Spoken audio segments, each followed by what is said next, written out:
economic importance of the market is that it makes up approximately 11% of total travel within Australia, and that's been valued at 8 billion expenditure at the moment. That's made up of day trips, overnight travel, inbound travel and outgoing travel. One of the important things about doing the economic valuation of the accessible tourism market was to produce valid and reliable figures. And we did that through industry standard approaches, bringing together major secondary data sources of the federal government, that was the National Visitor Survey, together with the tourism satellite accounts, engaging a very well-experienced and world-renowned tourism economist, Professor Larry Dwyer, and getting the rigour and also a detailed understanding of what the market was and how it was to be valued.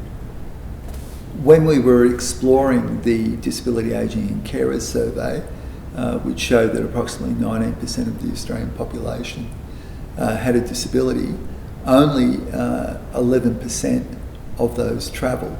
Now, that shows that there's a potential for a greater economic impact if we're able to facilitate and enable travel by that group of people.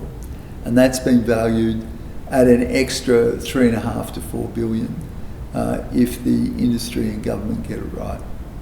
There are a range of more recent estimates that have come out, but the ones that we're certainly confident of are that in Europe there was a 80 billion euro spend that was associated with the accessible tourism market.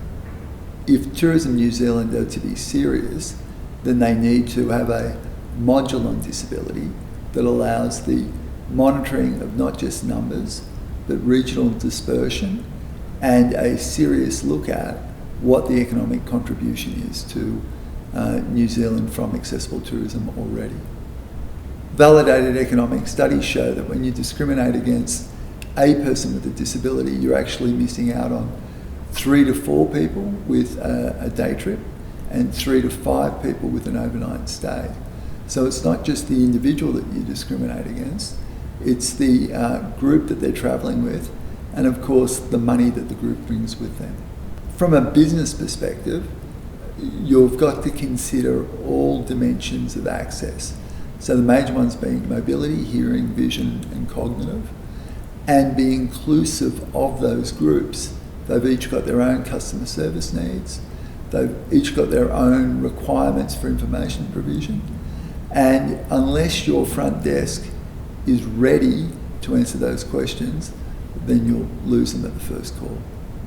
Accessible tourism is a collaborative process across stakeholder groups, different jurisdictions, different transport modes, different ways that information are provided.